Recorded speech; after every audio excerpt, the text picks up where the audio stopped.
नमस्ते दोस्तों, आज हम एक ऐसी कहानी सुनेंगे जिसने दुनिया भर में लाखों करोड़ों लोगों की जिंदगी बदल दी।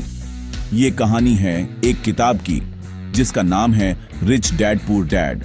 इसके लेखक रॉबर्ट कियोसाकी हमें अपने दो पिताओं के बारे में बताते हैं। एक थे उनके पुअर डैड यानी उनके असली पिता जो बहुत पढ़े लिखे थे, एक पीएचडी थे और एक सरकारी नौकरी में आछे पड़ पर थे। वो हमेशा कहते थे, खूब पढ़ो, अच्छे नंबर लाओ ताकि तुम्हें एक सुरक्षित नौकरी मिल सके।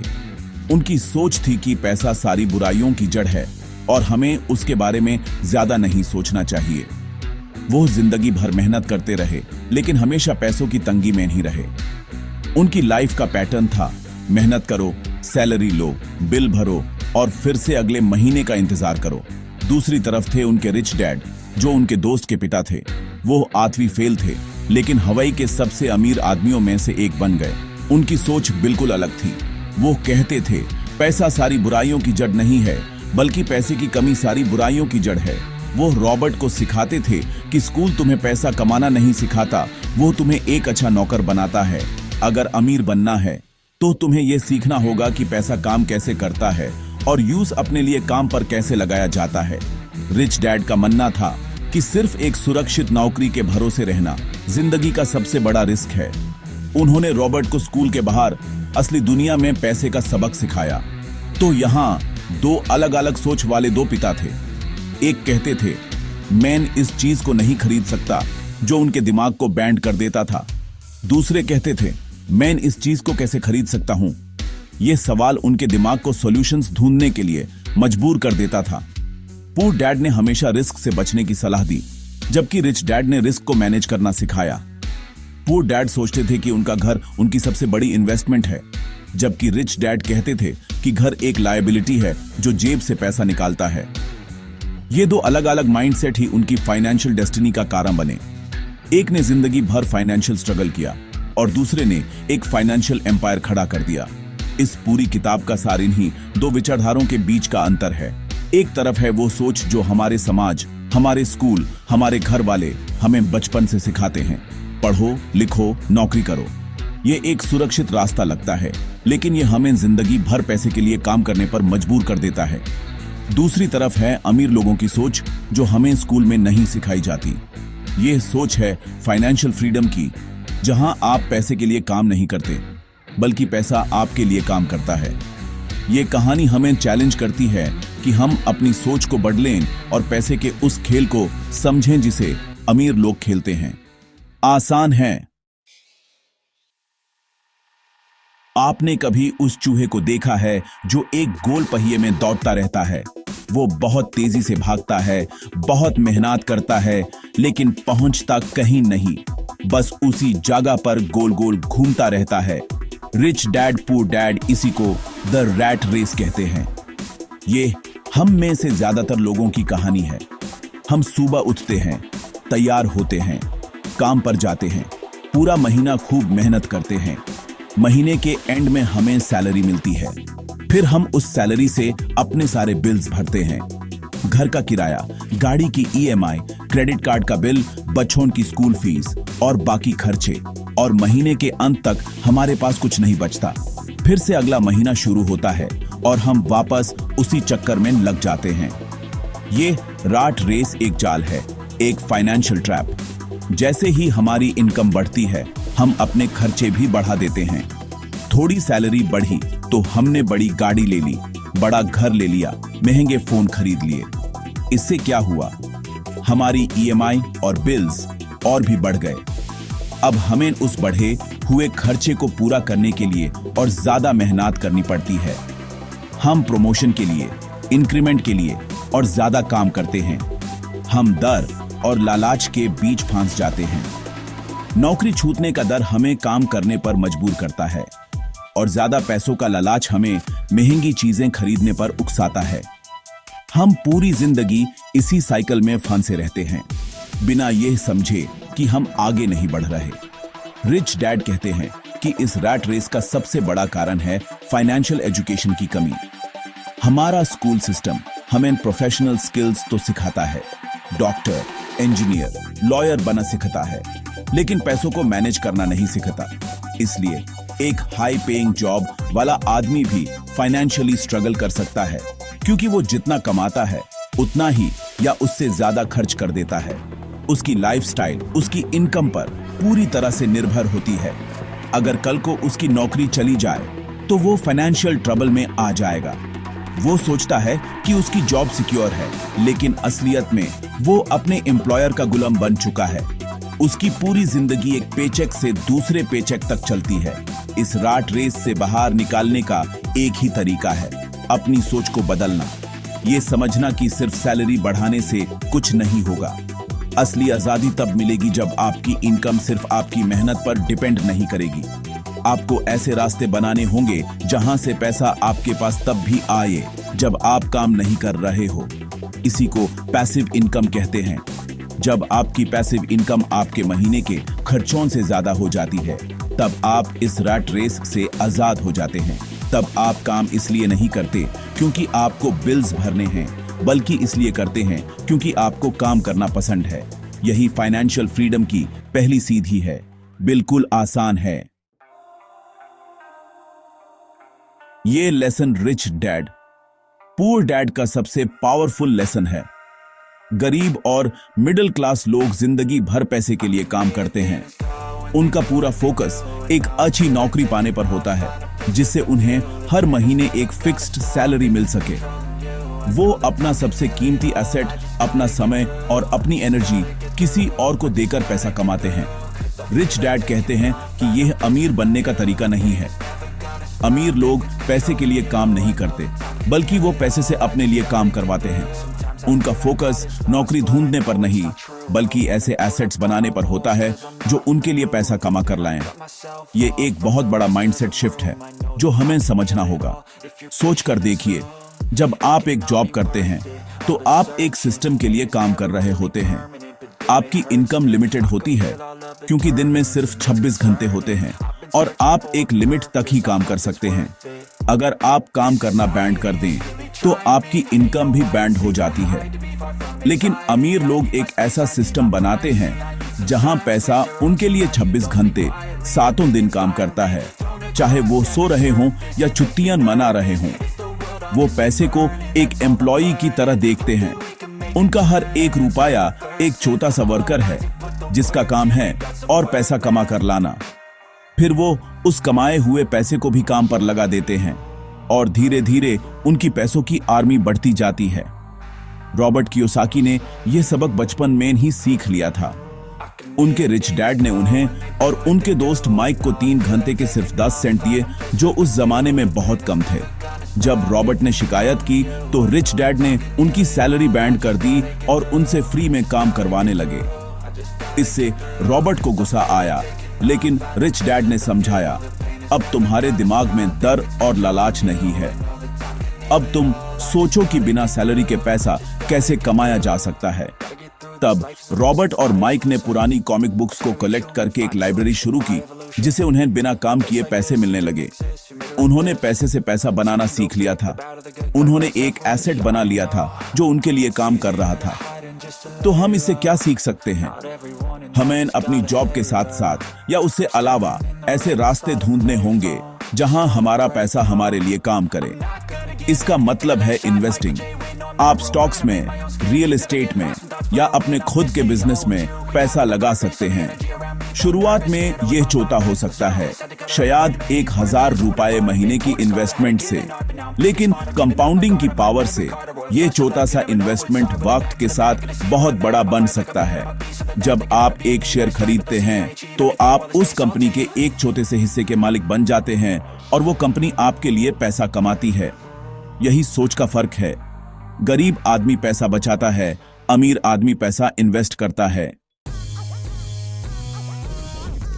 अगर आप मुझसे पूछें कि रिच डैड पुअर डैड किताब का सबसे इंपॉर्टेंट कॉन्सेप्ट क्या है, तो मैं कहूंगा एसेट और लायबिलिटी के बीच का फर्क समझना। यह इतना आसान कॉन्सेप्ट है, लेकिन हमारे स्कूल और कॉलेज हमें यह कभी नहीं सिखाते। रिच डैड की डेफिनेशन बहुत ही सिंपल है। एसेट वो चीज है जो आपकी जेब में पैसा डालती है। लायबिलिटी वो चीज है जो आपकी जेब से पैसा निकलती है। बस इतना ही है। अमीर लोग अपनी जिंदगी एसेट्स को खरीदने और बनाने में लगाते हैं। गरीब और मिडिल क्लास लोग लायबिलिटीज खरीदते हैं, यह सोचकर कि वो एसेट्स हैं। यही उनके फाइनेंशियल स्ट्रगल का सबसे बड़ा कारण है। चलिए एक एग्जांपल लेते हैं। आपका घर। हमारे पुअर डैड और हमारे समाज में ज्यादातर लोग ये सोचते हैं कि उनका घर उनका सबसे बड़ा एसेट है, लेकिन रिच डैड के अनुसार अगर आप उस घर में खुद रहते हैं तो वो एक लायबिलिटी है। क्यों? क्योंकि वो आपकी जेब में पैसा डाल नहीं रहा, बल्कि हर महीने निकाल रहा है। आपको उसकी होम लोन EMI भरनी पड़ती है, प्रॉपर्टी टैक्स देना पड़ता है, मेंटेनेंस का खर्चा उठाना पड़ता है, इंश्योरेंस के पैसे देने पड़ते हैं। ये सब खर्चे आपकी जेब से पैसा बाहर ले जा रहे हैं। हाँ, हो सकता है कि कुछ सालों बाद उसकी कीमत बढ़ जाए, लेकिन तब तक वो आपके कैश फ्लो को नेगेटिव कर रहा है। अब सोचिए, अगर आप उसी घर को किराए पर दे दें और उससे आने वाला किराया आपकी EMI और सारे खर्चों से ज्यादा हो, तो अब वही घर आपके लिए एक एसेट बन गया है, क्योंकि अब वो हर महीने आपकी जेब में पैसा डाल रहा है। यही फर्क है। इसी तरह एक कार जिसे आप चलाते हैं वो एक लायबिलिटी है। उसका पेट्रोल, इंश्योरेंस, मेंटेनेंस सब आपकी जेब से पैसा निकलता है। लेकिन अगर आप उसी कार को टैक्सी सर्विस में लगा दें और उसे आपको इनकम होने लगे, तो वो एक एसेट बन सकती है। अमीर लोग पहले अपने एसेट्स बनाते हैं और फिर उन एसेट्स से जो पैसा आता है उसे अपनी लायबिलिटीज यानी लग्जरीज खरीदते हैं। मिडिल क्लास लोग अपनी सैलरी से पहले लायबिलिटीज खरीद लेते हैं और फिर उनके बोझ ताले दब जाते हैं। इस कॉन्सेप्ट को समझना फाइनेंशियल फ्रीडम की तरफ पहला कदम है। अपनी जिंदगी में देखिए, एक लिस्ट बनाइए, एक तरफ लिखिए आपके एसेट्स क्या हैं, वो चीजें जो आपको पैसा कमा कर दे रही हैं, जैसे रेंटल प्रॉपर्टी, स्टॉक्स, बॉन्ड्स या कोई साइड बिजनेस। दूसरी तरफ लिखिए आपकी लायबिलिटीज क्या हैं, वो चीजें जो आपसे पैसा ले रही हैं, जैसे home loan, car loan, credit card debt, personal loan. अगर आपकी लायबिलिटी वाली लिस्ट लंबी है तो चिंता मत कीजिए। आज से, अभी से अपनी एनर्जी और पैसा एसेट्स खरीदने में लगाना शुरू कर दीजिए।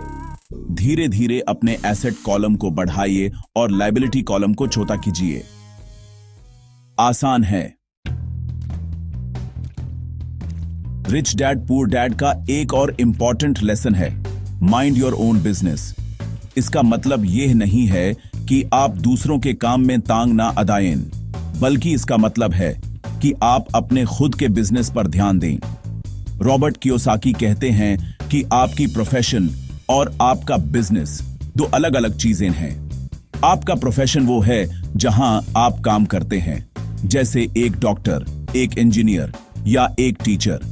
यहां आप अपना समय देकर पैसा कमाते हैं।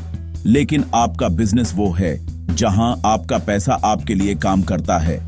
यह आपका एसेट कॉलम है। ज्यादातर लोग सिर्फ अपने प्रोफेशन पर फोकस करते हैं और अपने बिजनेस को पूरी तरह से भूल जाते हैं। रिच डैड समझाते हैं कि आप अपनी नौकरी करते रहिए, जो आपकी सैलरी और स्टेबिलिटी के लिए जरूरी है, लेकिन उस सैलरी से अपने बिल्स भरने और लायबिलिटीज खरीदने के बाद जो पैसा बचता है, यूज अपने बिजनेस में इन्वेस्ट कीजिए। आपका बिजनेस क्या हो सकता है? ये कुछ भी हो सकता है जो एसेट्स बनाता हो। यह रियल एस्टेट हो सकता है, जहां आप प्रॉपर्टीज खरीदकर किराए पर दे सकते हैं। यह स्टॉक मार्केट हो सकता है, जहां आप अच्छी कंपनीज के शेयर्स खरीदते हैं। यह इंटेलेक्चुअल प्रॉपर्टी हो सकता है, जैसे आप एक किताब लिख दें या कोई ऑनलाइन कोर्स बना दें जिससे आपको रॉयल्टी आती रहे। या फिर आप एक स्मॉल साइड बिजनेस शुरू कर सकते हैं जिसे आप अपनी जॉब के साथ साथ मैनेज कर सकें। मैकडॉनल्ड्स के फाउंडर रे क्रॉक का एग्जाम्पल इस बात को बहुत अच्छे से समझाता है। एक बार वो एक यूनिवर्सिटी में स्पीच दे रहे थे और उन्होंने स्टूडेंट्स से पूछा, मैं किस बिजनेस में हूँ? सभी स्टूडेंट्स ने कहा, हमबर्गर के बिजनेस में। रे क्रॉक ने हंसकर कहा, नहीं, मेरा बिजनेस हमबर्गर बेचना नहीं है, मेरा बिजनेस रियल एस्टेट है। मैकडॉनल्ड्स का असली बिजनेस मॉडल फ्रेंचाइज बेचना नहीं, बल्कि उन फ्रेंचाइजेस की जमीन का मालिक बनना है। वो दुनिया के सबसे बड़े सिंगल रियल एस्टेट ओनर हैं। उनका प्रोफेशन था हमबर्गर बेचना, लेकिन उनका असली बिजनेस था रियल एस्टेट, यानी उनका एसेट कॉलम। यही सोच का फर्क है। तो आपको क्या करना है? अपनी जॉब को मत छोड़िए। यूज एक स्टेपिंग स्टोन की तरह इस्तेमाल कीजिए। अपनी सैलरी का एक हिस्सा हर महीने अलग रखिए और यूज एसेट्स खरीदने में लगाइए। शुरुआत में यह मुश्किल लगेगा, आपको शायद कुछ खर्चे कम करने पड़ेंगे, लेकिन लॉन्ग टर्म में इसका फायदा बहुत बड़ा है। जब आपका एसेट कॉलम इतना बड़ा हो जाएगा कि उसे आने वाली पैसिव इनकम आपके जिंदा रहने के खर्चों को कवर कर लेगी, तब आप फाइनेंशियली फ्री हो जाएंगे। उसके बाद आप चाहे तो अपनी जॉब छोड़ सकते हैं और पूरा टाइम अपने बिजनेस पर लगा सकते हैं। अपनी जॉब करते हुए अपने बिजनेस का एम्पायर खड़ा करना आसान है। यह एक ऐसा टॉपिक है जिसके बारे में गरीब और मिडिल क्लास लोग सबसे कम जानते हैं और इसीलिए वो सबसे ज्यादा टैक्स भरते हैं।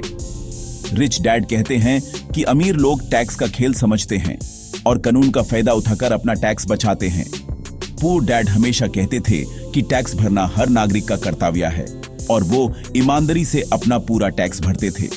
लेकिन रिच डैड ने रॉबर्ट को सिखाया कि टैक्स सिस्टम असल में अमीर लोगों को और अमीर बनाने के लिए डिजाइन किया गया है। वो टैक्स से डरते नहीं बल्कि यूज एक टूल की तरह इस्तेमाल करते हैं। यह सुनने में थोड़ा अजीब लग सकता है, लेकिन यह सच है। इतिहास में शुरू में अमीर लोगों पर टैक्स लगाया गया था ताकि गरीबों की मदद हो सके, लेकिन धीरे धीरे यह टैक्स मिडिल क्लास और गरीब लोगों पर भी लगने लगा। अब सिचुएशन ये है कि एक एम्प्लॉय सबसे पहले अपनी सैलरी से टैक्स देता है और फिर बचे हुए पैसों से अपने खर्चे चलाता है। इसका फॉर्मूला है कमाई, टैक्स, खर्चा। लेकिन अमीर लोग जो एक कॉरपोरेशन या कंपनी के थ्रू काम करते हैं, उनका फॉर्मूला उल्टा होता है। उनका फॉर्मूला है कमाई, खर्चा, टैक्स। वो पहले अपनी कंपनी की इनकम से सारे बिजनेस रिलेटेड खर्चे निकालते हैं और फिर जो प्रॉफिट बचता है उस पर टैक्स देते हैं। एक कॉरपोरेशन एक लीगल शील्ड की तरह काम करती है। जब आप एक कंपनी बनाते हैं तो आप अपने बहुत सारे पर्सनल खर्चों को बिजनेस एक्सपेंस के तौर पर दिखा सकते हैं, जैसे आपकी कार, आपका फोन, आपके ट्रैवल का खर्चा, यहां तक कि घर के एक हिस्से को ऑफिस दिखाकर उसका रेंट भी आप बिजनेस एक्सपेंस में डाल सकते हैं। इससे आपका टैक्सेबल प्रॉफिट कम हो जाता है और आपको कम टैक्स देना पड़ता है। ये सब कुछ कानूनी दायरे में रहकर किया जाता है। अमीर लोग अच्छे अकाउंटेंट्स और लॉयर्स को हायर करते हैं जो उन्हें इन टैक्स लॉस का फायदा उठाना सिखाते हैं। गरीब आदमी टैक्स को एक बोझ समझता है, जबकि अमीर आदमी यूज़े एक गेम समझता है जिसके नियम उसको पता है। इसका मतलब यह नहीं कि आपको टैक्स चोरी करनी है, बिल्कुल नहीं। इसका मतलब है कि आपको फाइनेंशियल लिटरेसी हासिल करनी है। आपको टैक्स लॉज और कॉर्पोरेट स्ट्रक्चर्स के बारे में सीखना होगा। शुरुआत में आप एक छोटी सी फर्म या LLC limited liability company register करवा सकते हैं, जिससे आप अपने साइड बिजनेस को एक लीगल स्ट्रक्चर दे सकें। इससे न सिर्फ आप टैक्स में बचत कर पाएंगे, बल्कि आपकी पर्सनल एसेट्स भी बिजनेस के रिस्क से प्रोटेक्ट हो जाएंगी। यह ज्ञान आपको स्कूल में नहीं मिलेगा। इसके लिए आपको किताबें पढ़नी होंगी, सेमिनार्स अटेंड करने होंगे और एक्सपर्ट से सलाह लेनी होगी। अपने पैसे को बचाने के लिए टैक्स के खेल को समझना जरूरी है। रिच डैड का एक बहुत ही गहरा संदेश है। द रिच इन्वेंट मनी, यानी अमीर लोग पैसा बनाते हैं। इसका क्या मतलब है? इसका मतलब है कि वो सिर्फ पैसा कमाते नहीं हैं, बल्कि वो अपॉर्चुनिटीज क्रिएट करते हैं जहां से पैसा बनाया जा सके। और ये करने के लिए आपको एक चीज चाहिए, फाइनेंशियल इंटेलिजेंस। ये आपके दिमाग की वो काबिलियत है जिससे आप फाइनेंशियल प्रॉब्लम्स को सॉल्व कर सकते हैं और अपॉर्चुनिटीज को पहचान सकते हैं। आपका सबसे बड़ा एसेट आपकी जॉब, आपका घर या आपका पैसा नहीं है। आपका सबसे बड़ा एसेट आपका दिमाग है। अगर आप अपने दिमाग को ट्रेन कर लें तो आप कहीं भी कभी भी पैसा बना सकते हैं। आपका दिमाग एक मसल की तरह है, जितना आप यूज ट्रेन करेंगे वो उतना ही स्ट्रांग होगा। फाइनेंशियल एजुकेशन आपके दिमाग की एक्सरसाइज है। ज्यादातर लोग स्कूल कॉलेज के बाद पढ़ना सीखना बैंड कर देते हैं। वो सोचते हैं कि उनकी एजुकेशन पूरी हो गई, लेकिन असली दुनिया में फाइनेंशियल एजुकेशन स्कूल खत्म होने के बाद शुरू होती है। आपको हमेशा नए नए स्किल्स सीखते रहना होगा। रॉबर्ट कियोसाकी 4 मेन स्किल्स पर जोर देते हैं: accounting, investing, understanding markets, supply and demand, और लॉ, टैक्स और कॉर्पोरेट रूल्स। इन चीजों को समझना आपको एक आम आदमी से एक फाइनेंशियली स्मार्ट आदमी बनाता है। इसके बिना आप अंधेरे में तीर चला रहे हैं। इसके अलावा 2 स्किल्स और हैं जो बहुत जरूरी हैं: सेल्स और कम्युनिकेशन, यानी बेचने की कला और अपनी बात दूसरों तक आंचे से पहुंचाने की कला। आप देखेंगे कि दुनिया के सभी सक्सेसफुल लोग, चाहे वो किसी भी फील्ड में हों, ग्रेट कम्युनिकेटर्स और ग्रेट सेल्स पीपल होते हैं। उन्हें अपने आइडियाज, अपने प्रोडक्ट्स और अपने आप को बेचना आता है। रॉबर्ट कियोसाकी ने खुद ज़ीरॉक्स कंपनी में काम किया, सिर्फ इसलिए क्योंकि वो सेल्स सीखना चाहते थे। उन्हें डर लगता था, लेकिन उन्होंने अपने डर का सामना किया। अगर आप फाइनेंशियली फ्री होना चाहते हैं तो आपको लोगों से बात करना, नेगोशिएट करना और अपने विजन को प्रेजेंट करना आना चाहिए। तो सीखना कैसे शुरू करें? किताबें पढ़िए। रिच डैड पुअर डैड तो बस शुरुआत है। फाइनेंस, इन्वेस्टिंग और बिजनेस पर और भी किताबें पढ़िए। सेमिनार्स और वर्कशॉप्स अटेंड कीजिए। आजकल तो इंटरनेट पर इतना कुछ अवेलेबल है। यूट्यूब पर वीडियोस देखिए, ऑनलाइन कोर्सेज लीजिए। ऐसे लोगों के साथ समय बिताइए जो आपसे ज्यादा जानते हैं। अपने से स्मार्ट लोगों से सीखने में कभी हिचकिचाना नहीं चाहिए। याद रखिए, आपकी जॉब आपको सिर्फ जिंदा रखेगी, लेकिन सेल्फ एजुकेशन आपको एक साम्राज्य खड़ा करने में मदद करेगी। अपने दिमाग में इन्वेस्ट कीजिए, यह आपको सबसे बड़ा रिटर्न देगा। आसान है। फाइनेंशियल एजुकेशन हासिल करने और एसेट लायबिलिटी का फर्क समझने के बाद भी बहुत से लोग अमीर नहीं बन पाते। क्यों? क्योंकि उनके रास्ते में कुछ मानसिक और भावनात्मक रुकावटें आ जाती हैं। रॉबर्ट कियोसाकी 5 ऐसी बड़ी रुकावटों के बारे में बताते हैं जो हमें आगे बढ़ने से रोकती हैं। पहली और सबसे बड़ी रुकावट है डर, पैसा खोने का डर। कोई भी पैसा खोना नहीं चाहता, लेकिन सच्चाई यह है कि हर अमीर आदमी ने कभी ना कभी पैसा खोया है, लेकिन वो डर से हार नहीं मानते। गरीब लोग इतना डरते हैं कि वो कभी रिस्क लेते ही नहीं।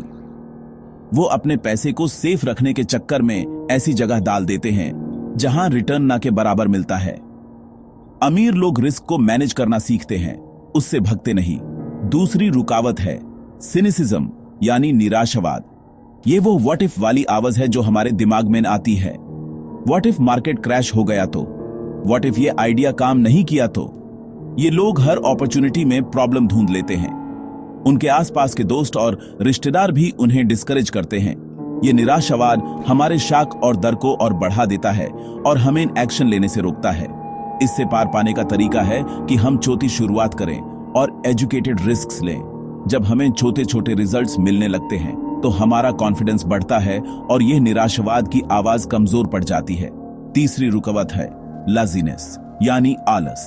कई लोग सोचते हैं कि वो बिजी हैं, लेकिन असल में वो आलसी होते हैं। रिच डैड कहते हैं कि थोड़ा सा लालच अच्छा होता है। जब आप किसी चीज को पाने की इच्छा रखते हैं, जैसे एक नई कार या एक अच्छी लाइफ, तो यह लालच आपको आलस से बाहर निकालता है। आप सोचते हैं, मैं इसे कैसे हासिल कर सकता हूं? यह सवाल आपके दिमाग को एक्टिव कर देता है। लेकिन अगर आप कहते हैं, छोड़ो, यह मेरे बस का नहीं है, तो आप आलस को जीतने दे रहे हैं। बिजी रहना प्रोडक्टिव होने की निशानी नहीं है। हमें अपनी प्रायोरिटीज सेट करनी होंगी और उन चीजों पर काम करना होगा जो हमें हमारे गोल के करीब ले जाएं। चौथी रुकावट है बैड हैबिट्स, यानी बुरी आदतें। हमारी जिंदगी हमारी आदतों का ही नतीजा है।